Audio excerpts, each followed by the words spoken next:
Yeah, it's the Archivest, y'all. Archivest, yes sir. Exclusively interviewing Dub C. Skip. And who is Dub C? Dub C is a rap artist up off the West Coast, who came up from a group called Low Profile. Later, started his own group called The Mass Circle, WC and The Mass Circle. Joined up with Ice Cube, Mac 10, created the Westside Connection movement with them, and we went on and pushed out, and just went and threw that big W up and painted the whole world with that W. That's who Dub C is. Just an anti-pretty, grimy, don't care, skip, and sea-walking rap artist. And Low Profile and the album were in this together. First album. And appearing on Rhyme Syndicate compilation, Share Thoughts. Yep, back in the days. Back in so much love and respect to Ice-T for giving me and DJ Latin a shot on the Rhyme Syndicate compilation. And then also, too, later down the line, the first album that me and the DJ Latin drop was called We're In This Together, and it shook everything up on the underground scene, definitely. And on to Dub C and the Mad Circle, Ain't a Damn Thing Changed, of one of my all-time favorites, Curb Serving, which went platinum. Elaborate on the history of these days and times.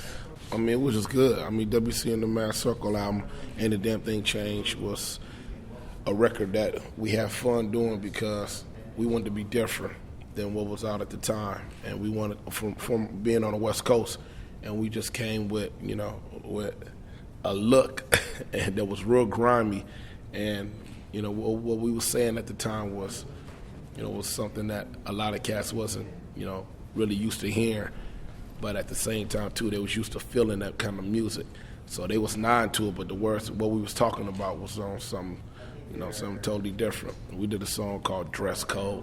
We was talking about how they didn't want to let us in the club because of the way we dress. You don't work, you don't eat. Our whole approach was from the poor man's approach. The word mad, we didn't spell it M-A-D, we spelled it with two A's. Minority Alliance of Anti-Discrimination was what it meant. So we represented all the minorities around the world.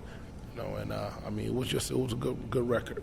Then also too, the Curb Serving album was a record that, of course, if you look at the album cover, we was out there, on the corner just hustling. So every hustler out there, saw themselves, but also too, we changed everything from moving work to moving these rhymes, and that was just another way of saying, we out here curb serving and we still connected to the streets. And the super powerhouse group Westside Connection, an all-time classic, Bow Down going platinum, then Terrorist Threats going gold, a major West Coast salute. We'd love to know more about it. Westside Connection was myself, Ice Cube, and Mac 10. Three artists that came together on the West Coast that was from different areas. Well, me and Cube was from the same area, but we was all from different crews. And we was one of the first groups to come together that was from different crews and formed this powerhouse group. It was just, you had a cat that came from Inglewood, out of the, area where it was a lot of Bloods at. And you had me and Cube that came from an area where it was Crips at.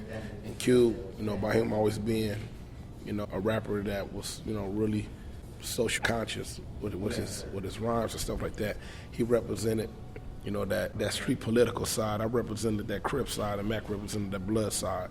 And, you had the gangster killing the dope dealer right there. And that, to me, described, all of California. And, we included everybody else, that was down with it. So it was big. It was a big record. The Bow Down album was big.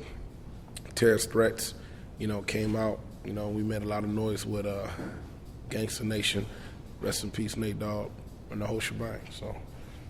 And on to another classic, yet a solo record, the Shadiest one, Shadiest. Going in '98, second as one of the top hip-hop rap albums featuring Daz, CJ Mack, E40, and Too Short. Share about this incredible experience. That album was an album that I felt like I had to put out there and, let the world see what Dub C can do on his own, because I've been putting it down for the longest on my own, but a lot of cats didn't really recognize it, didn't know. And a lot of the fans out there who started yelling out Dub C name around that time was really yelling my name out from the Westside Connection, not knowing I had true fans and people that follow hip hop, such as yourself, that knew about Low Profile, Mad Circle, the Curb Serving album. But when they heard the Bow Down album, they was like, yo, it's this cat named Dub C. You know what I'm saying? He got the braids in his beard and he be crip walking. He be doing this, he be doing that. But they didn't realize I've been putting it down from day one. So I just felt like with the Shadiest one album, I just wanted to come out and just slap him across the head with it. For sure. And on to your other records, Ghetto Heistman and Guilty by Affiliation. Yeah. Tell us about these and what happened to Dub C from 2003 to 2006, because everyone wondered where Dub C went. Can we know? Yeah, well, you got to realize from 2003 to 2006, there was a lot that went on. When we dropped the Ghetto Heistman album on Def Jam, it was a big press issue. They pressed up a lot of my records. Somebody pressed up a lot of my records with a lot of scratches in them. And we had a big single out that was, one of the biggest urban rap records out at the time, called The Streets with Nate Dogg and Snoop Dogg. It was a big video and everything, and everything was bubbling, coming off the Up in Smoke tour. And we had an album that was coming out called Ghetto Heistman. And when the records got pressed up and had a lot of scratches on it, they had to move the release date back. We all agreed on it. And when the release date got moved back, it's like it confused the audience, and, a lot of things that was supposed to take place didn't take place. So, that came. And then right after that went down, it was talks about the Westside Connection coming back out. And we went on and we did it with Terrorist Threats, and we dropped Terrorist Threats. Well, when we dropped Terrorist Threats, we had internal issues in the group. And it was unfortunate because right when that single came out and the album came out, we all went our own ways. Well, with that being said, it was time for another Dub C album. And I was burnt out on going through the majors and allowing somebody else to control my destiny. I wanted to take my career in my own hands. So what I did was I started going out seeking different situations where I could have my own independent situation, where I could own my own masters. And at the time, Cube was trying to do the same thing. And the reason that I kicked back at the time, which I didn't want to do, was because the only way that I felt comfortable coming out the first time, with a straight independent situation, was only if I can get out with somebody that was in the family. And by Cube, relaunching Nationwide Records and putting his album out in 2006. He started working in 2005 on it. 2006, the album came out. And then I came out right behind that in 2007 with Guilty by Affiliation. And, the whole plan was for Cube to come out first and for me to, to get out on the road, to let people see my face along with him and can see that we had a new situation with Nationwide Records coming out. And it's unfortunate that I didn't get a chance to put an album out 2004 and 2005 right there coming out. But to me, it was worth it for the simple fact that when my album did come out, I owned my masters, and that was a good situation over there. And, I'm still an artist on Nationwide Records. It's just that right now I'm trying to build my own brand with Big Swang. So, Yeah, how's that going for you? It's coming up pretty good. Coming up pretty good because I get a chance to build my own brand, and shine light on a lot of artists that I'm working with, such as Young Melee, just artists in general and things that I'm doing. I got a shoe line that I'm working on that I'm trying to get out. I got some documentaries that I'm running right now that I'm gonna be running through Big Swang. Also, too, I got a couple of things in the mix, man, that I can't wait to get out there and people can really see and they can, get a chance to share my vision with me. And on to your film appearances: Friday, Set It Off, The Breaks, Thicker Than Water, Air Rage, Stranded, and Belly 2. Yeah. And then your own DVD, All That Glitters Ain't Gold. Yeah. Share about your favorite moments. With all the movies, it was a simple, in every movie you name, it was something that was cool. Fall Wise is, my highlight out of all that right there was All That Glitters Ain't Gold, because it was a chance, I got a chance to get out there and be up close and in tune with my fans and people who want to get inside this business, that I've got a chance to get in and touch and see what was going on and explain to them and let them see another side that they don't normally see. Let them know that at these video shoots, a lot of this shit is rented. Let them know that the business can be janky if you're not on top of your business. It was just so much that I got a chance to really share with the audience out there. And a lot of people in the audience was potential fans and producers, and potential rap artists. So, we reeled them in, and it was good. And we're working on another one right now. Part 2. And recently you dropped Revenge of the Barracuda. A real incredible banging record featuring Melee, Cocaine, DPG, Superfly, and Juvenile with my favorite cut, Hustler. How's this going for you and the response that you've been, because you've been back for a minute? Yeah, well, the record only came out 3 weeks ago, and with the love and everything that I'm receiving on the streets and stuff like that, it's really good. We living in a different day and time right now where record sales is not through the roofs because of the downloading situation and stuff like that.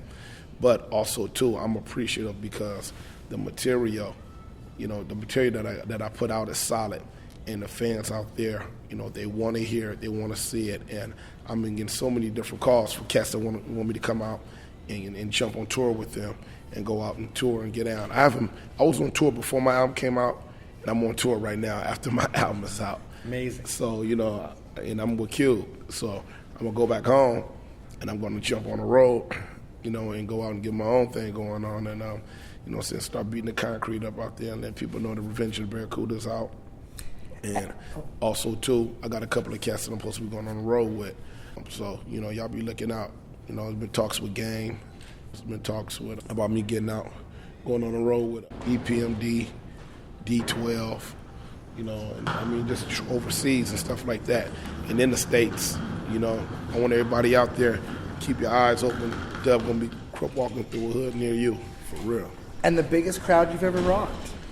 The biggest crowd I ever rocked, solo or with Ice Cube?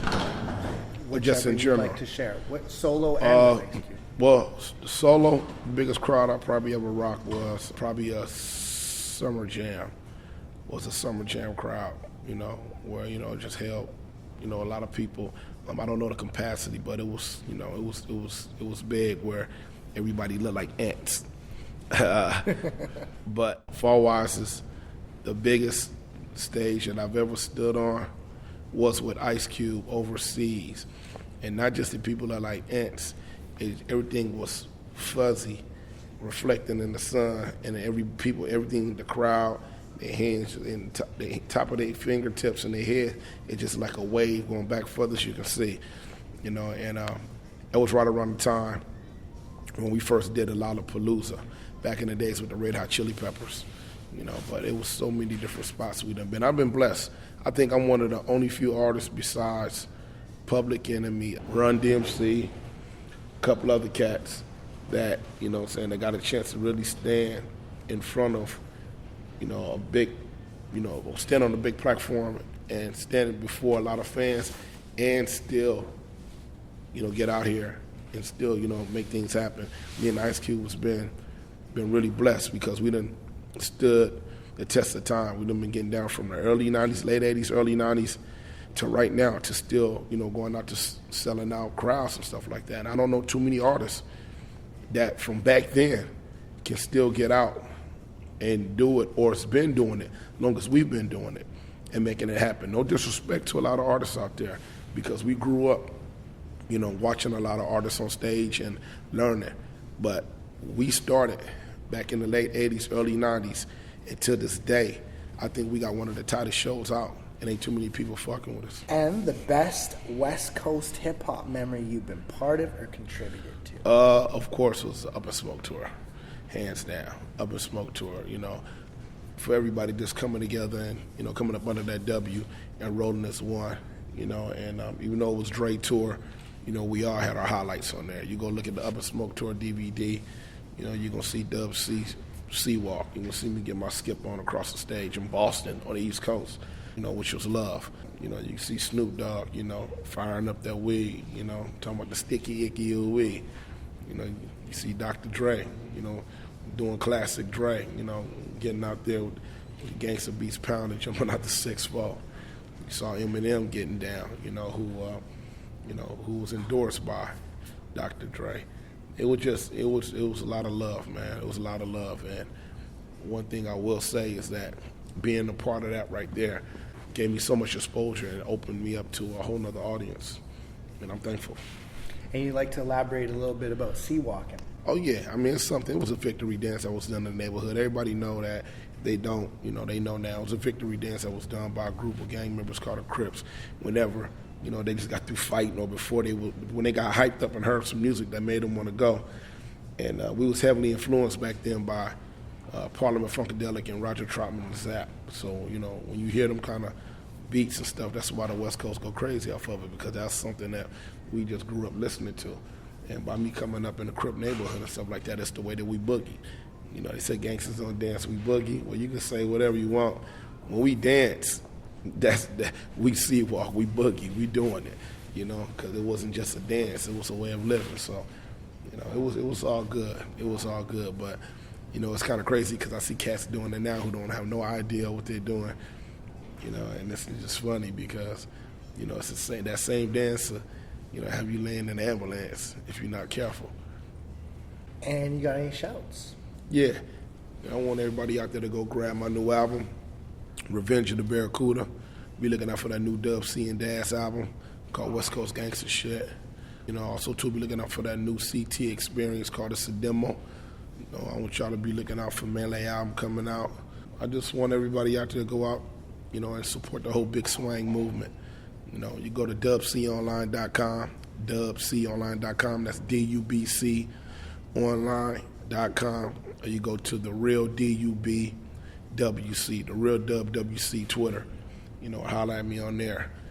Just keep your eyes open because we got a lot of big things, that we stirring up. And y'all can go out there and go grab them Dub C Revenge of the Barracuda T-shirts.